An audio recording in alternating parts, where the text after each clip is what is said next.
राम को ये कहने पर कि तुम भगवान हो, राम ने क्या कहा चलिए जानते हैं इस वीडियो में दोस्तों। और राम के ऊपर संदेह करने पर क्या होता है यह भी चलिए जानते हैं इसी वीडियो में दोस्तों। जब गुहराज से विदा मांगकर भगवान श्री राम लक्ष्मण और सीता सहित जमुना पार करते हैं बांस का बेड़ा बनाकर, और जमुना पार करने के बाद वह तपोभूमि में आ जाते हैं।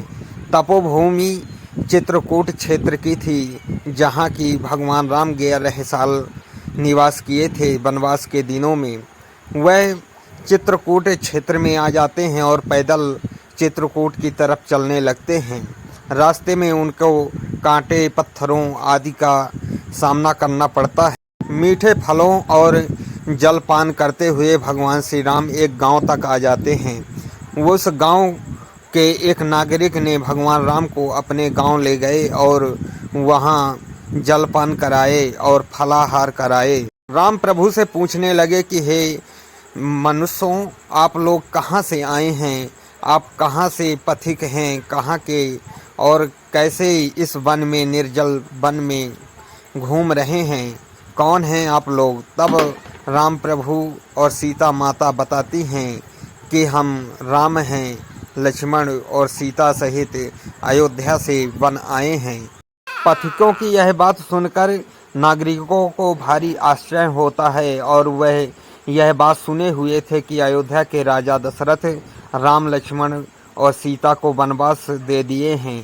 सो उन्होंने भारी पछतावा किया और अंत में भगवान राम को ऋषि वाल्मीकि के यहाँ ले जाते हैं, जो कि उस समय के महान कवि थे। वाल्मीकि ही कहते हैं कि हे राम, तुम नारायण के अवतार हो। तब भगवान राम कहते हैं कि हे मुनीश्वर, मैं कैसे यह जान सकता हूँ कि मैं किसका अवतार हूँ किसका नहीं। मैं तो एक साधारण मनुष्य हूँ, जो कि मैं जानता हूँ कि अपने पिता के आज्ञा के कारण वनों में आया हूँ। इसलिए आप जैसे सिद्ध पुरुष ही जान सकते हैं कि मैं पूर्व जन्म में क्या था क्या नहीं था। आप सिर्फ इतना कष्ट कीजिए कि मुझे कोई उचित जगह बता दीजिए जहाँ मैं रह सकूं। तब भगवान राम को ऋषि वाल्मीकि जी एक जगह बता देते हैं और वहाँ के ग्वाल भील लोगों को कह देते हैं कि आप भगवान राम की जाकर एक कुटिया बना दो जहाँ वो शांति से निवास कर सकें। और नदी के किनारे वहाँ चित्रकूट में भगवान राम रहने लगते हैं कुटी बनाकर।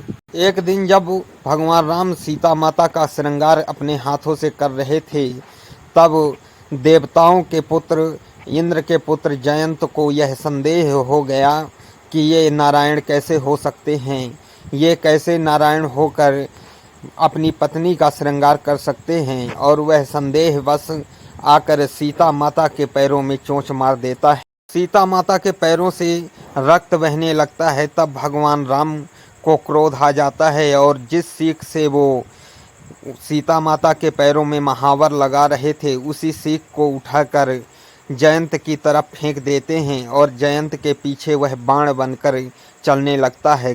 कौवा रूपधारी जयंत भारी स्पीड बनाकर और पूरे संसार में यानी त्रिलोक में घूमने लगता है, और वह बिनफर का बाण यानी कुशा का बाण कौवा रूपधारी जयंत के पीछे भागता रहता है, और वह जयंत भी भागता रहता है। सभी देवताओं के शरण में जाता है और कहता है मुझे बचा लो, मगर उसे कौन बचा सकता था, क्योंकि वह राम बाण था।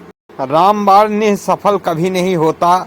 जिस लक्ष्य को राम अगर बाण अपना फेंकते हैं, वह लक्ष्य को वह भेद कर ही वापस आता है।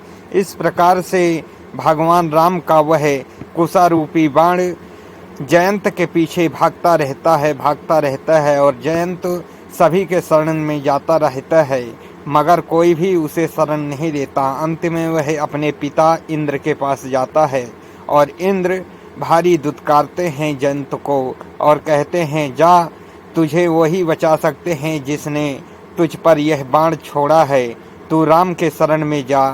सो कौवा रूपधारी जयंत अंत में राम के पास आता है और राम के चरणों में आकर गिर जाता है और क्षमा याचना करने लगता है।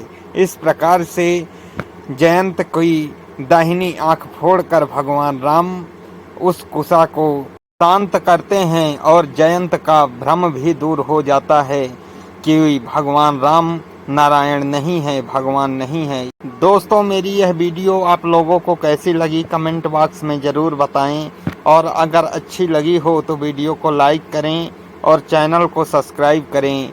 जय श्री राम दोस्तों।